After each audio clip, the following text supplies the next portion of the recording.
하나님 말씀은 시편 39편 4절부터 교독하겠습니다. 시편 39편 4절. 여호와여, 나의 종말과 연한이 언제까지인지 알게 하사 내가 나의 연약함을 알게 하소서. 주께서 나의 날을 한뼘 길이만큼 되게 하심에 나의 일생이 주 앞에는 없는 것 같사오니, 사람은 그가 든든히 서 있는 때에도 진실로 모두가 허사뿐이니이다. 셀라. 진실로 각 사람은 그림자같이 다니고 헛된 일로 소란하며 재물을 쌓으나 누가 거둘는지 알지 못하나이다. 주여, 이제 내가 무엇을 바라리요? 나의 소망은 주께 있나이다. 아멘. 우리는 한 해의 끝자락에 서 있습니다. 어느덧 소망을 품고 시작한 한 해가 속절없이 흘러갔습니다.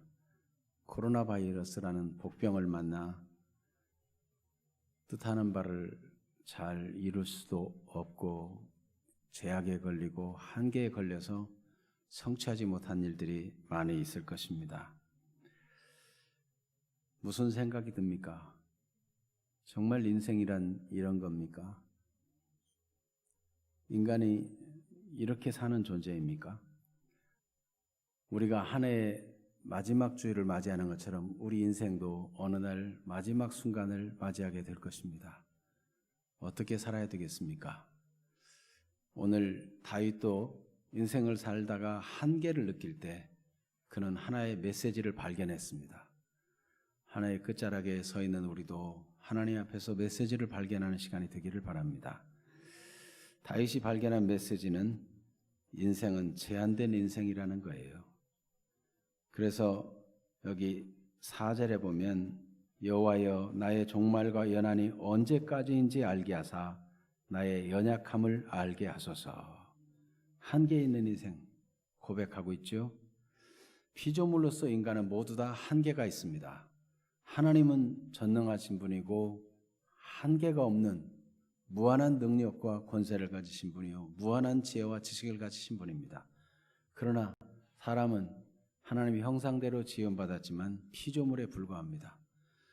사람이 언제까지든지 무엇이든지 다 성취할 것 같아도 하나님이 복을 주셔야 되는 것입니다.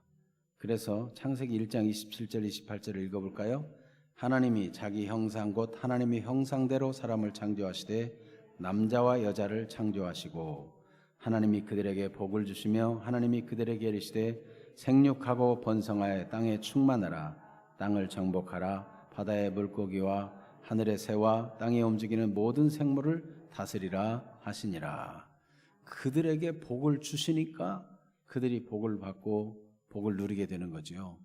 하나님이 주시지 않으면 아무것도 누릴 수가 없어요. 욥은 동방 최대의 부자고 그는 아주 동방의 의인이라고 칭송받을 만한 사람이지만 사탄이 계속 충동질해요. 계속 사단이 욥의 틈을 노리고 욥이 괜히 하나님 잘 섬기는 줄 아십니까? 막 그렇게 충동질하는데 하나님은 모든 걸 알고 계시죠. 그렇지만 사단에게 욥을 자랑한 하나님께서 시험하도록 허락을 하니까 하루아침에 욥이 재산이 다 없어지고 하루아침에 있던 10명의 자식이 다 죽고 그 몸은 질병으로 악창이 걸려서 헌대를 앓고 기와 조각을 가지고 몸을 긁고 있는 그런 초라한 인생이 되었어요. 인생이라는 거가 하나님이 복 주시고 돌봐주시지 않으면 아무것도 아닙니다. 하나님이 형상대로 지었지만 하나님이 복을 주실 때 하나님이 복 주심으로 살아가는 거예요. 이 모든 자연 질서도 하나님이 주신 복이에요. 하나님께서 이거를 조금만 어긋나게 해도 인생은 큰 위기를 만나게 됩니다. 피조물로서 인간은 한계 있는 인생입니다. 또한 인간은 죄를 범함으로 죄인으로서 한계에 부딪히게 됩니다. 하나님께서 생명나무와 그 과실을 먹도록도 허락하셨지만 마귀의 욕을 받고 보니까 영생의 열매, 생명의 열매를 먹지 않냐고 선악과를 따먹고 보니까 마귀의 종로로 다 가게 되고 인간이 죄인이 되었어요. 그러다 보니까 어떻게 됩니까? 아무리 수고해도 땅이 제대로 소출을 내주질 않아요. 엉겅퀴와 가시가 나고, 그래서 수고하고 땀을 흘려야 양식을 먹는 그런 고통이 찾아오게 되는 것입니다. 결국은 흙이니 흙으로 돌아가라 하는 이 한계에 있는 말씀을 들을 수밖에 없어요. 인간은 한번 다 죽는 것입니다. 그래서 범죄한 인간으로서 한계를 창세기 3장 19절 말씀으로 보겠습니다. 내가 흙으로 돌아갈 때까지 얼굴에 땀이 흘려야 먹을 것을 먹으리니 내가 그것에서 취함을 입었음이라. 너는 흙이니 흙으로 돌아갈 것이니라. 범죄한 인생은 한계가 있어요. 또 우리가 삶의 현실을 보면 한계를 마주합니다. 사실 이 다윗이 고백한 것을 보면 이게 다 자기의 한계를 고백한 거예요. 인간의 연한, 자기 목숨도 한계가 있다는 겁니다. 5절 말씀을 같이 읽어볼까요? 주께서 나의 날을 한 뼘 길이만큼 되게 하심에 나의 일생이 주 앞에는 없는 것 같사오니. 네, 그래요. 든든히 섰다고 해도 허사뿐이라. 한 뼘 길이만큼 되게 했다. 이 히브리 사람들이 길이를 잴 때 뭐 규빗 이렇게 팔꿈치에서 손끝까지도 있고 뭐 장 뭐 이런 것도 있고 다 있는데 한 뼘, 이 손바닥만하다 하는 그런 길이는 아주 길이 중에 가장 작은 길인데, 그런데 그 길이가 이 손 이쪽 끝에서 이까지 이 정도를 이 한 뼘 길이만 하다. 개역 성경에는 손바닥만하게 하셨다 이런 표현을 썼는데 그 길이의 척도를 말하는 거예요. 그런데 그것이 실상은 알고 보니까 없는 것 같다는 거예요. 얼마나 짧은지, 인간의 연한이 얼마나 짧은지. 그래서 인간의 연한이 너무 짧고 더덥다는 것을 모세가 어떻게 표현했는지 시편 90편 10절을 같이 봅니다. 우리의 연수가 70이요 강건하면 80이라도 그 연수의 자랑은 수고와 슬픔뿐이니 신속히 가니 우리가 날아가나이다. 연수의 자랑은 수고와 슬픔뿐이요 신속히 가니 날아가나이다. 네, 연세 많은 모세가 돌아보니까 인생이 날아가는 것 같다는 거예요. 순식간에 다 가버렸다는 거예요. 나르는 화살처럼. 의욕은 다 충만해도 나이가 먹는 건 어떻게 할 수가 없어요. 신속히 갑니다. 인간은 한계 있는 인생이에요. 인간은 얼마나 연약합니까? 시편 39편 13절에 사실 지금 자기 연약함을 발견하고 한계를 발견하는 이 다윗은 어떤 상태에 있는가 하는 것을 마지막 절에 밝히고 있어요. 지금 다윗의 상태가 어떻습니까? 같이 볼까요? 주는 나를 용서하사 내가 떠나 없어지기 전에 나의 건강을 회복시키소서. 지금 건강을 잃고 곧 떠나 없어질 것만 같은 거예요. 살았다고 하나 이게 사는 게 아니다. 네. 얼마나 한계 있는 인생인가. 여러분, 우리가 살아가면서 언제 무슨 일을 만날지 알지 못해요. 저도 가끔 이제 우리 신학교 동기들도 죽었다는 부고를 받기도 하고, 그런 일들을 또 얼마 전에도 동기 목사님의 부인이 돌아가셨다는 부고를 받기도 하고, 인생이라는 거가 언제 갑자기 병이 찾아와 가지고 가게 될지 알지 못해요. 연약한 존재예요. 그러면 사람이 이뤘다 할 만한 것은 뭐 대단한 것인가? 그렇지도 못하다는 거예요. 인간의 연약함에 대해서 특별히 이사야 선지자는 이사야 45장에서 하나님은 토기장이요 인간은 질그릇이다. 질그릇 같은 인생이 하나님을 향해서 나를 왜 이렇게 만들었습니까? 이렇게 항의할 수 있느냐, 이런 얘기를 합니다. 바울 사도도 그걸 기억하면서 여기 고린도후서 4장에 인간의 연약함이 질그릇 같은 존재라는 것을 기록해 두었습니다. 같이 읽어보겠습니다. 우리가 이 보배를 질그릇에 가졌으니 이는 심히 큰 능력은 하나님께 있고 우리에게 있지 아니함을 알게 하려 함이라. 질그릇 같아요. 우리가 무엇을 성취했다 할지라도 우리는 질그릇 같은 존재예요. 능력이 심히 큰 그 능력이 하나님께 있고 우리에게 있지 않다. 그래서 바울 사도는 내가 만삭되어나지 못한 자같이 그렇게 맨 꼴찌로 사도가 되었지만 예수님의 부르심으로 사도가 되었고, 그러나 내가 다른 많은 사도보다 더 많이 수고할 수 있었던 것은 내가 아니요 나의 나 된 것은 하나님의 은혜로 된 것이라 그렇게 고백합니다. 나중에 난 자 같고 만삭되어 나지 못한 자 같은 그런 자인데 많은 수고를 하고 그 수많은 교회를 돌보고 편지를 쓰고 할 수 있었던, 순회 사역을 할 수 있었던 그 비밀은 지극히 큰 능력의 하나님이 그 연약함을 아시고 도우셔서 질그릇 같은 자기를 도우셔서 그렇게 쓰셨다고 겸손히 고백하는 것입니다. 그러므로 인간이 이뤘다 할 게 어디 있겠습니까? 하나님의 은혜 아니면, 하나님이 능력 주시고 역사하지 않으면 인간은 질그릇 같아요. 그래서 오늘 5절에서 다윗도 그렇게 고백하지요. 같이 한번 다시 읽어봅니다. 5절. 주께서 나의 날을 한 뼘 길이만큼 되게 하심에 나의 일생이 주 앞에는 없는 것 같사오니 사람은 그가 든든히 서 있는 때에도 진실로 모두가 허사뿐이니이다. 든든하다. 이만하면 내 이제 직장 든든해, 내 사업 든든해, 내 미래가 아주 좀 보장이 됐어, 이렇게 생각할 만한 그런 때에도 진실로 허사뿐이다. 그렇게 다윗이 고백하고 있는 것입니다. 인간은 하나님의 은혜 아니면 완전한 게 없어요.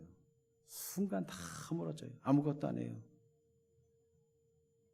알렉산더 대왕이 세계를 제패하고 그는 더 이상 정복할 나라가 없다는 것 때문에 슬퍼했다고 합니다. 그런 정도로 그렇게 대단한 업적을 이루고, 그런데 33세에 요절을 했다고 그러죠. 그가 마지막에 유언하기를 자기 관에다가 구멍을 내고 손을 밖으로 내달라고 그랬다는 거예요. 그렇게 나라를 정복하고 대왕으로 칭호를 받고 모든 걸 다 얻은 것 같지만 갈 때는 아무것도 가지고 가지 못하는 한계 있는 인생인 것을 알려주고 싶은 거죠. 여러분, 수위에 주머니가 있던가요? 수위에는 주머니가 없어요.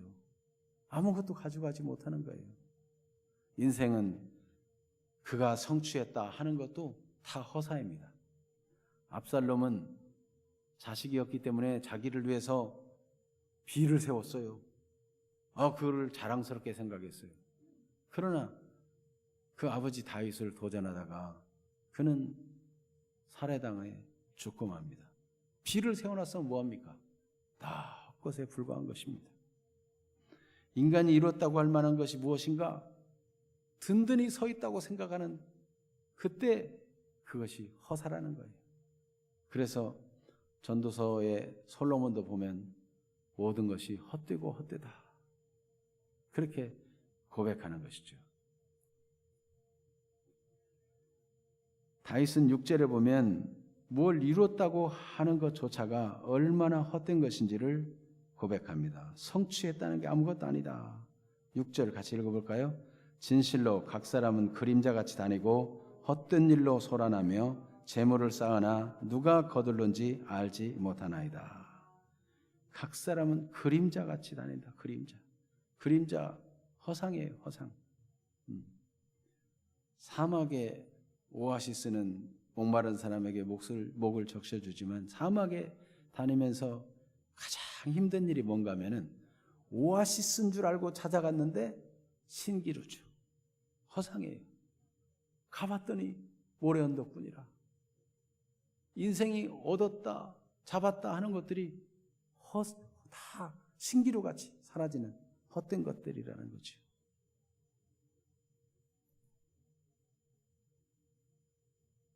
어떤 사람이 사막에서 우연히 보화를 발견했대요. 그리고 보니까 옆에 또 보화가 있고 또 보화가 있는 거예요. 보니까 뭐 옷가지 같은 게 막 놀려 있어요.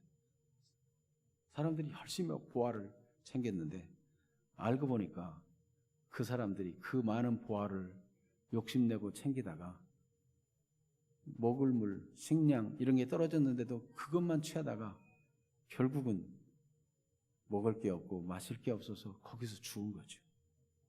여러분, 세상에 물질이면 다 되는 것 같아도 그 물질을, 재산을 모았는데 헛된 일로 소란하여 재물을 쌓으나 누가 거둘는지 알지 못하나이다. 그 많이 거둔 거를 누가 그거를 아무리 쌓아도 누가 거두고 누가 누릴지 알지 못한다는 거예요. 이렇다 하는 것이 다 헛것이라는 겁니다. 그래서 전도서 기자는 전도서 12장 1절 2절에 한번 읽어보겠습니다. 너는 청년의 때 너의 창조주를 기억하라. 곧 곤고한 날이 이르기 전에 나는 아무 낙이 없다고 할 해들이 가깝기 전에 해와 빛과 달과 별들이 어둡기 전에 비 뒤에 구름이 다시 일어나기 전에 그리하라. 아멘. 우리 이제 주일학교 유초등부를 졸업하고 또 고등부를 졸업한 학생들이 오늘 졸업 예배를 드리는데 나름대로 학년을 올라가고 나이가 먹고 그러면서 뭔가 의욕이 있고 뭔가를 잘 해보겠다고 하는 마음을 갖는 것은 좋은 일입니다. 그러나 이 청년의 때, 이 젊은 때에 창조주를 기억하라는 말씀을 기억해야 할 것입니다. 인생이 날아가는 것처럼 가버립니다. 네. 돌이켜보면 아무것도 아닌 것처럼 가버리는 거예요. 우리 집에서 이렇게 오는데 전에 없던 담벼락이 이렇게 쭉 쳐졌어요. 전에는 이렇게 좀 건너가기 쉬웠는데 안전을 위해서 쳤겠죠. 늘 짧게 오던 길이 있었기 때문에 마음 같아서는 휙 뛰어넘고 싶어요. 왜냐하면 옛날에 제가 어렸을 때는 지붕 위에 뭐 박을 따거나 뭐 집을 이고 그럴 때 같이 올라가고 그러면요 한 번에 뛰어내렸거든요.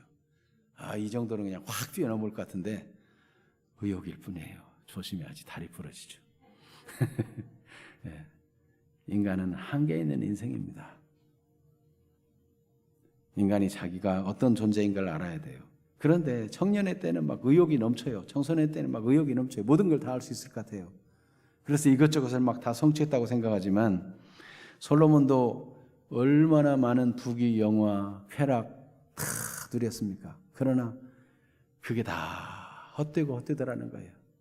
그래서 청년의 때 너의 창조주를 기억하라. 곤고한 날에 이르기 전에 나는 아무 낙이 없다고 할 해가 가깝기 전에 그리해라. 네.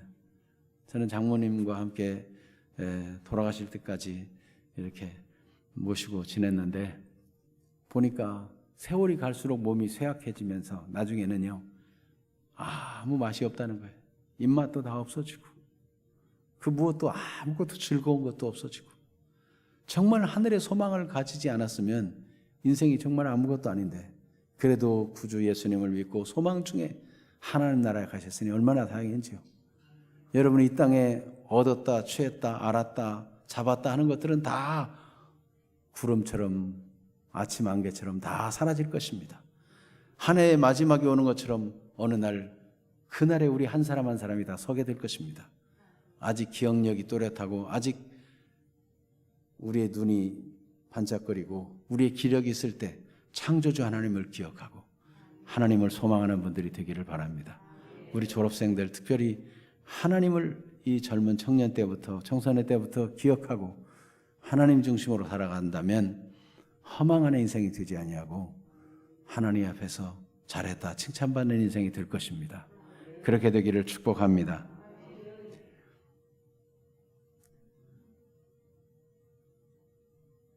그래서 소망을 하나님께 두고 살아야 되는데 우리가 세상 살아가면서 지겹다, 권태롭다, 짜증난다, 이게 사는 게 뭐냐, 피곤하다 이런 느낌이 자주 든다면은 왜 그럴까요? 소망이 없거나 소망을 굳게 붙잡지 않으면 매사가 권태롭고 지겹고 짜증나고 피곤하고 힘듭니다. 그러나 소망이 있으면, 앞에 소망이 있으면, 소망은 확실한 기대예요. 확실하게 이루어질 것을 바라보는 거예요. 막연한 기대가 아니에요. 확실한 게 있으면 힘이 납니다. 용기가 납니다.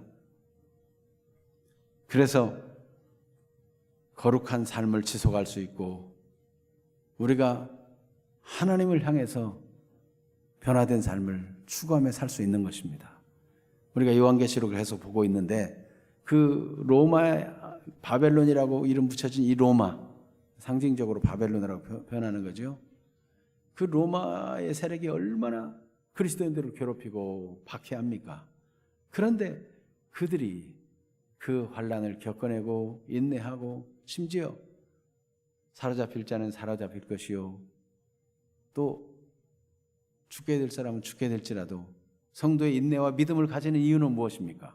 하늘에 소망이 있기 때문에, 부활의 소망이 있기 때문에, 하나님이 상 주실 소망이 있기 때문에 견뎌내고 이겨내는 것입니다.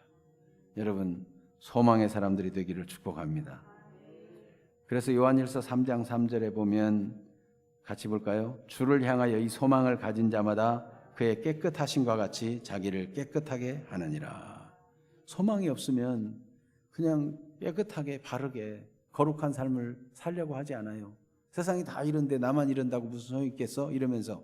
그러나 하늘에 소망이 있고 하나님 옆에 설 걸 생각하고 하나님이 상 주실 걸 생각하면 깨끗하고 거룩하게 하나님 옆에 살아갈 수 있는 것입니다. 그래서 다윗도 7절에 주여 이제 내가 무엇을 바라리요? 나의 소망은 주께 있나이다. 여러분, 몸이 꼭 병들고 실패해서만 이것을 발견해야 됩니까? 죄를 짓고 큰 고통 속에서만 이것을 발견해야 됩니까? 아닙니다. 우리가 한 해의 끝자락에 서서라도 이 세상은 덧없이 흘러가는 거고 어느 날 나도 마지막 주님 앞에 서야 될 것이구나. 아무 의욕도 없고 맛도 없고 아무런 즐거움이 없어 희망이 없을 때 내가 그렇게 살아야 되겠는가? 하늘의 소망을 두고 살도록 이 땅에 지금 건강할 때, 지금 이만큼 힘이 있을 때부터 다윗처럼 이제 내가 무엇을 바라리요? 나의 소망은 주님께 있습니다. 이렇게 고백하며 사는 분들이 되시기를 축복합니다. 주님께 소망을 두고 사는 삶은 권태롭지 않아요. 짜증내지 않아요. 늘 새 힘이 주어지는 것입니다. 그런데 많이 가지면 소망이 될까요? 여러분, 기회가 많으면 소망이 될까요? 나는 이것저것 다 할 수 있다. 기회가 많다. 언제든지 뭐든지 할 수 있다. 1년을 생각해 보세요. 연초에 시작할 때 희망중에 출발했는데 이 코로나 바이러스로 소상공인도 개인 직장도 잃어버린 사람도 있고 얼마나 제약이 되고 한계가 되고 월급도 제대로 들어오고 사업도 지금만큼만 되면 앞으로 잘 될 거고 꿈을 가졌겠지만은 여러분 수많은 기회들이 있었겠지만은 갑자기 이런 일이 당하니까 그 기회도 어디로 간지 다 날아가 버린 거 아닙니까? 그래서 야고보 선생은 야고보 4장 13절에 오면 오늘이나 내일이나 우리가 어떤 도시에 가서 거기서 1년을 머물며 장사하며 이익을 보리라 하는 자들아. 이제 어느 도시 가서 기회다. 이때 가서 장사하며 이익을 보겠다. 내일 일을 너희가 알지 못하는도다. 너희 생명이 무엇이냐? 너희는 잠깐 보이다가 없어지는 안개니라. 그러면 어떻게 말해야 된다는 거예요? 15절 16절을 읽어보겠습니다. 너희가 도리어 말하기를 주의 뜻이면 우리가 살기도 하고 이것이나 저것을 하리라 할 것이거늘 이제도 너희가 허탈한 자랑을 하니 그러한 자랑은 다 악한 것이라. 하나님을 인정하지 아니하고 내가 기회가 있고 자원이 있고 내가 얼마든지 할 수 있다 이렇게 생각하고 행동하는 것 자체가 악한 것이라는 거예요. 소망을 잃어버리게 만드는 요인이 되는 거예요. 나의 소망은 주님께 있습니다 하고 주님을 바라보는 사람이 되어야 합니다. 역대하 20장에 보면은 암몬 자손, 모압 자손, 세일 자손들이 모여와가지고 이스라엘을 공격하는데 여호사밧 왕은 너무 두려웠어요. 백성들도 다 두려웠어요. 그래서 여호사밧 왕이 기도하자고 그랬어요. 어린아이들까지 다 기도하자고. 하나님, 저 많은 수를 우리는 감당할 수 없습니다. 우리는 어찌할 바를 알지 못하겠습니다. 오직 주만 바라보나이다 하고 하나님께 기도했어요. 그랬더니 하나님께서 레위의 후손 중에 야하시엘이라는 사람을 보내어서 전쟁은 여호와께 속한 것이다. 이 전쟁에서 너희가 싸울 것이 없다. 내가 싸워주겠다. 이 약속을 말씀을 주시는 거예요. 하나님만 바라보고 대책이 없어요. 오직 주만 바라보나이다. 그런데 하나님이 약속의 말씀을 주시는 거예요. 여호사밧이 그 하나님을 소망하고 하나님의 약속을 믿어요. 그래서 백성들 앞에 선포합니다. 여러분, 내 말을 들으시오. 여호와를 신뢰합시다. 그리고 그의 선지자를 신뢰합시다. 그리고는 찬양대를 조직해가지고 군대 앞에 세워서 막 찬양을 시작하게 하는데, 그 찬양이 시작될 때 모압군, 암몬군, 세일산 연합군대가 왔잖아요. 보병을 두어가지고 그들을 치게 하는데 서로가 치고 망하고 결국은 한 사람도 남은 사람이 없이 시체만 쌓이게 되었어요. 그래서 이스라엘 백성들이 거기 가보니까 그들이 가져온 의복, 먹을 것, 온갖 좋은 것들이 다 있어요. 그거를 다 그 수많은 그들이 연합군들이 가져온 걸 취하는데 3일이나 걸렸대요. 재앙을 만난 게 아니라 복이 온 거예요. 하나님을 바라보면 재앙이 아니라 재앙이 도리어 복이 된다는 것을 발견하게 되는 것입니다. 여러분, 인생의 환난을 만날 때, 어찌할 바를 알지 못할 때, 기회도 없고 자원도 없을 때 낙망하지 말아야 됩니다. 그 환난을 통해서 하나님을 찾고 하나님을 발견하면 그것을 하나님이 겪게 하실 때 견뎌내고 하나님을 만나고 하나님을 바라보면 하나님의 역사를, 하나님이 능력으로 함께 하심을 경험하는 기회가 될 것입니다. 다윗은 시편의 39편이 너무 절망스러운 듯이 고백되어 있지만 희망의 빛이 뭐냐면 바로 나의 소망은 주님께 있습니다. 내가 이제 더 이상 바랄 게 없습니다. 사실은 다윗은요, 바랄 만한, 기댈 만한 게 많이 있었어요. 다윗 왕은요, 이스라엘을 쟁쟁하게 번성하게 한, 나라를, 국경을 크게 확장한 왕이에요. 그의 아들들은 전통의 활이 가득한 자가 복이 있다는 것처럼 그 많은 자녀들을 대단한 자녀들이에요. 잘생기고 용감하고 대단한 자녀들이 있어요. 그의 신하들은 얼마나 충성됩니까? 적진에 들어가서 다윗을 위해 물을 길어올 만큼 충성된 사람들. 어느 성을 정복하면 자기 이름으로 일컬어질까 봐 정복 다 해놓고 마지막 다윗이 가서 취하라고, 그 다윗이 영광받도록 하는 그런 충성된 신하들. 그는 말년에 보니까 금이 얼마나 많습니까? 그거 모두 다 성전 건축하라고 바치고 가는데 그 수많은 금이며 은이며 어마어마한 자원들이 있었어요. 그러나 다윗은 그 자원 때문에 나는 이제 됐다, 나는 이제 남부러울 거 없다, 이제 모든 게 다 잘 될 거다, 그러지 않았어요. 여러분, 이렇게 질병을 만나고 보니까 나의 소망은 주님께 있습니다. 그러니까 마지막 할 때도 그냥 하나님의 성전 건축을 위해 다 바치고 가는 거예요. 소망을 주님께 두니까. 보물을 하늘에 쌓아두는 거예요. 소망을 하나님께 두니까. 여러분, 이것은 억지로 될 수 있는 게 아니에요. 소망을 주님께 둔 사람이 깨닫고 결단하게 된 것이죠. 여러분, 우리 졸업하는 청소년들이 젊고 건강하고 나름대로 재주가 있고 또 무슨 기회가 있고 나름대로 남모르는 어떤 특별한 지식이 있거나 또 어떤 기회를 가지고 있을지도 모르겠어요. 앞으로 그런 좋은 기회와 재능들이 더 많아질 수 있어요. 그러나 여러분, 진정으로 주님께 소망 두고 사는 우리 청소년들, 우리 졸업생들이 되기를 축복합니다. 우리 모두가 주님께 소망 두고 살게 되기를 축복합니다. 다윗의 고백뿐만 아니라 바울의 고백에도 보면 그는 자원이 많은 사람이에요. 그는 로마 시민권도 가졌지요. 그는 태어나면서부터 히브리인 중에 히브리인이고 베냐민 지파이고 그는 누구보다 뛰어난 가말리엘 문화에서 공부한 사람이고 열심으로는 율법에 막 정통한 사람이고 그 율법에 정통한 것을 이행하는 힘이 얼마나 강한지 열심으로는 교회를 박해하고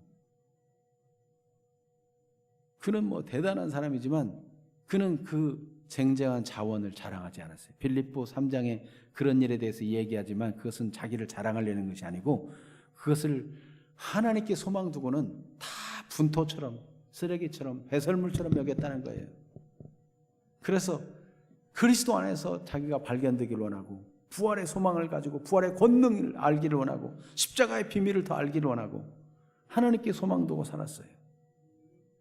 하나님께 소망 둔 자, 부활의 소망을 가진 자, 영생의 소망을 가진 자, 하늘의 상급의 소망을 가진 자는 이 땅에서 살아가는 동기가 다릅니다. 무엇을 먹을까 마실까 뭐 쌓아둘까 이런 동기를 가지고 사는 사람하고 하나님께 소망 두고 사는 사람은 차원이 달라요. 삶이 변화될 수밖에 없어요. 빛이 될 수밖에 없어요. 여러분 한 해를 마감하는 마지막 주일에 나는 한 해 동안 무엇을 소망 두고 살아왔는가 한번 돌아보면서 이제 물질의 욕망의 소망, 쾌락의 소망을 뒀다면 솔로몬의 고백처럼 모든 것이 헛됩니다. 헛되고 헛되니 모든 것이 헛되도다. 다 바람을 잡으려는 것 같다 그랬어요. 다윗도 그림자같이 다닌다. 재물을 쌓아도 누가 누릴지 알지 못한다. 저는 이 재물 얘기가 나오면 우리 작은아버지와 작은어머니가 생각나는데 우리 작은어머니 작은아버지는 시골에 살면서 노는 날도 없이 열심히 논밭 가꾸고 늘 수고해요. 보면 뭐가 이렇게 일이 많은지 농사일이 바쁘잖아요.